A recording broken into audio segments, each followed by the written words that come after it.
Failure. We've all suffered it, and we're bound to fail again. What we do with that failure to prevent ourselves and others from failing in the same way is essential to growing and becoming the very best we can possibly be, both as an organization and as individuals. One of the best tools we have to prevent repeat failure is a culture built on the bedrock of constructive feedback, a debriefing culture. But how does a debriefing culture look? In this video, I will go over the characteristics of a debriefing culture, culminating in instructions for conducting a debrief using the debrief focus point, or DFP method. Let's start by looking at what a debriefing culture is. In a debriefing culture, feedback must be at the forefront, occurring regularly as a catalyst for positive change towards the mission and vision of the organization.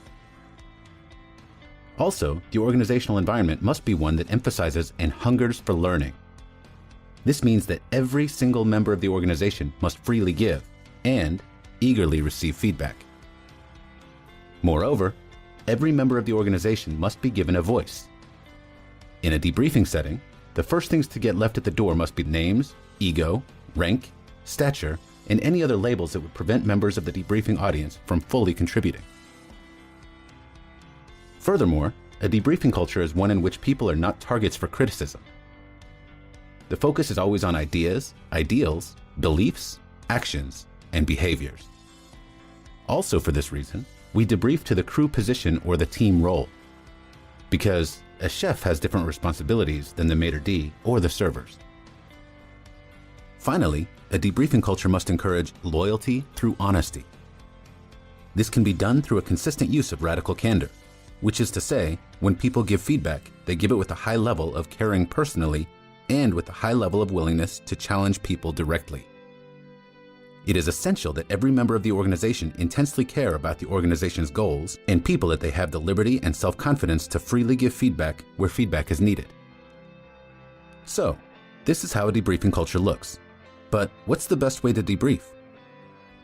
We recommend the debrief focus point, or DFP method, because it gets to the root of problems, then quickly pivots to fixes for those problems, and ensures every single member of the organization recognizes the need for, contributes to, and earnestly accepts change.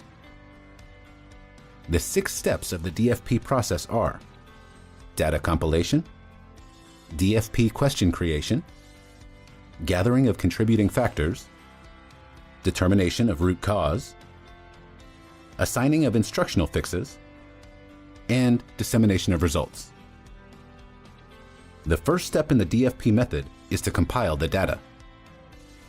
Data compilation is putting together all of the information surrounding an issue so that a taxonomic analysis can be performed and data can be broken up into respective parts and segments. There are 3 ways to organize compiled data for a debrief. A.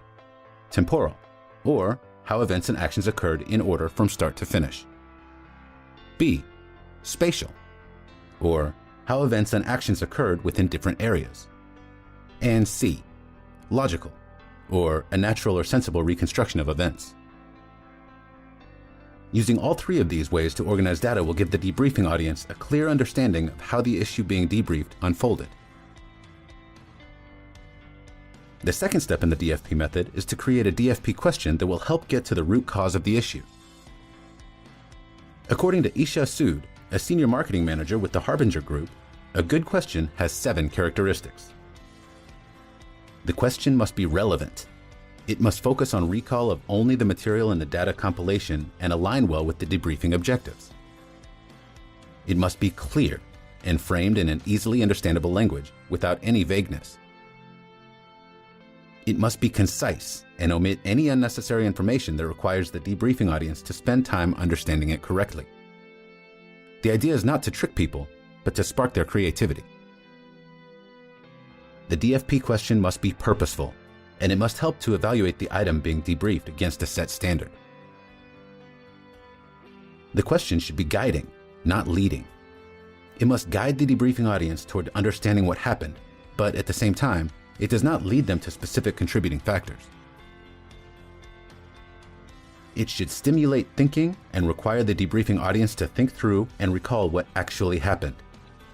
It does not patronize the debriefing audience by asking the obvious. Lastly, the DFP question must be single-dimensional.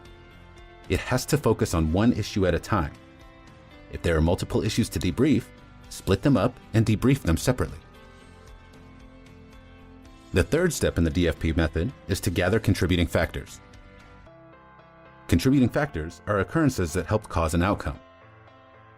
When gathering contributing factors, remember, there are no wrong answers, and the contributing factors should focus on what is in the debriefing audience's locus of control. That is to say that one or more members of the debriefing audience can affect change where change is needed when the debrief is complete. The fourth step of the DFP method is to determine the root cause. The root cause is the thing that made the train go off the tracks, and there can only be one. Determining root cause can be done by attributing it to a single contributing factor, by creating patterns from contributing factors until a root cause becomes obvious, or by forming a number of patterns from contributing factors and then identifying one of those patterns as the root cause. Identifying a single root cause allows for the elimination of a single problematic variable.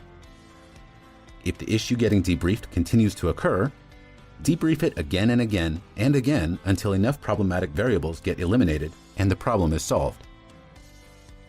As with contributing factors, ensure that the root cause is fixable within the debriefing audience's locus of control. It does no good to identify an unfixable problem. The fifth step of the DFP method is to assign one or more instructional fixes to prevent the issue from happening again. Instructional fixes are effective corrective actions and can be more training, verbal feedback, counseling, a new codified procedure. The list goes on and may include a variety of actions. The final, and arguably the most important step in the DFP method, is to disseminate the information gathered during the debrief. For every debrief, there are people outside of the debriefing audience who hold stake in the results. These people may be leaders, managers, crew members, mission planners, etc. Make sure that everyone who may hold even a little stake in the debriefing results gets them. In this video, I covered the characteristics of debriefing culture and the steps of the DFP process. A debriefing culture is one that hungers for positive change to make the organization and its members the best they can be. And the DFP method is an exceptional tool for a debriefing culture because it gets to the root of problems and finds an optimal fix to prevent the problem from happening again. I hope you enjoyed the presentation. Please like and share this video, subscribe to our channel, and provide us with feedback in the comments section below.